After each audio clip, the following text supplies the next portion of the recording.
think about resistors, we have two concepts. One is resistors in series, and the other is resistors in parallel. So we don't have resistors with every single type of resistance that we will want.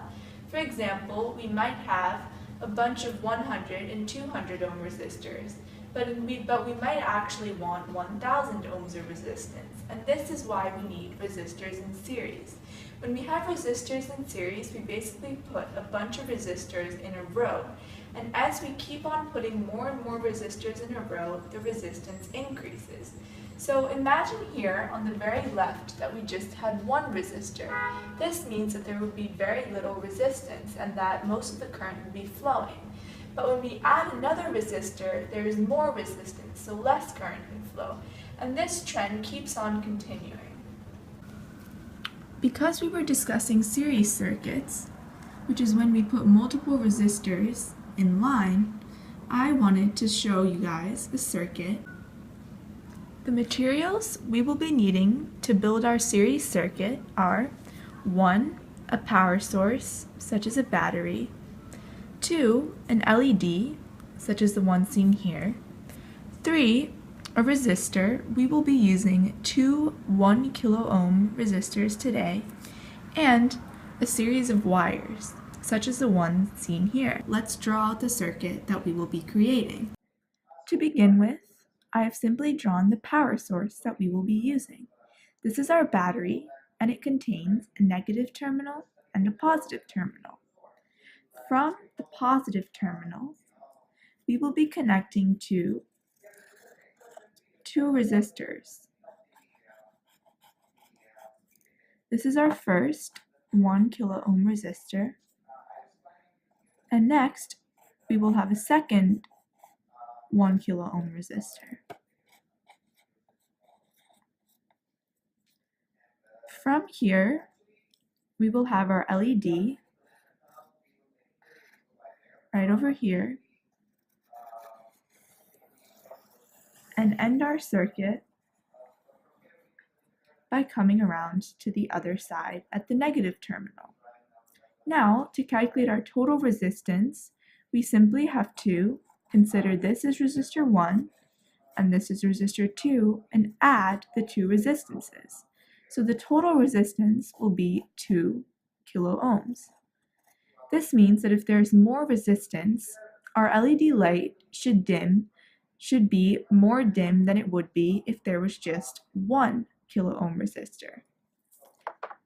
Here, if you see my last video, I have the same basic circuit with one resistor and one LED that I created in that video. Note that this here is a 1 kilo ohm resistor.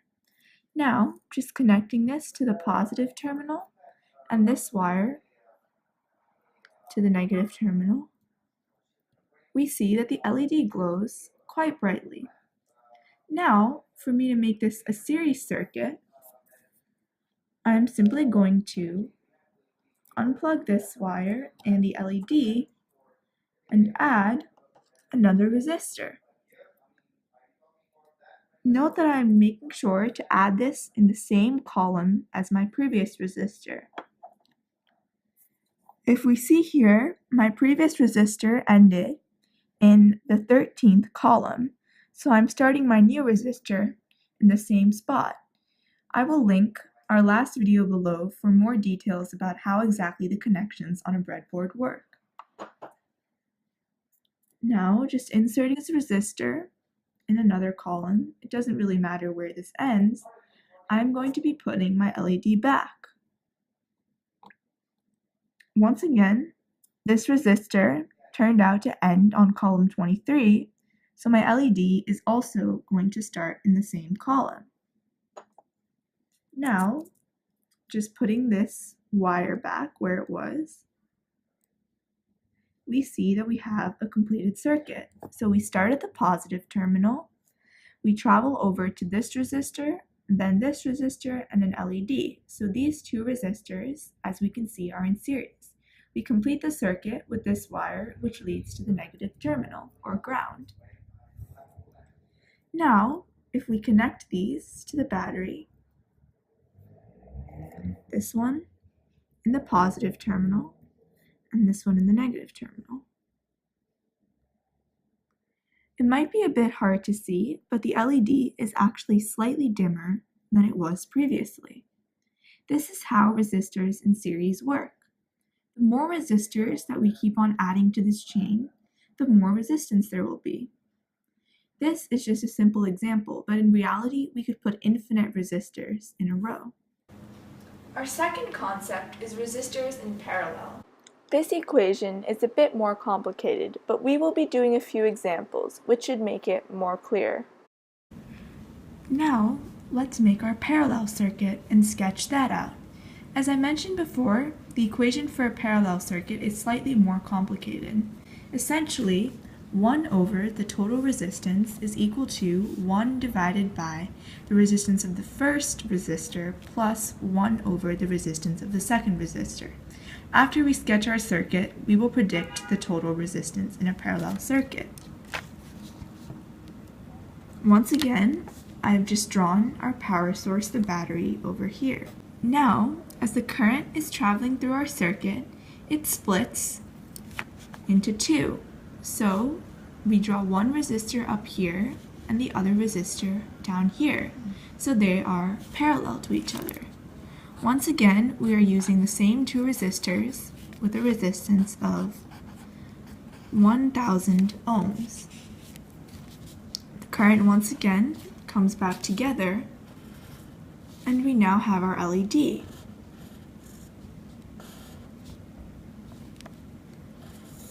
And we proceed to finish off the circuit, once again connecting back to the negative terminal. Now let's predict the total resistance. So coming over to our equation, over here, we can substitute in our numbers.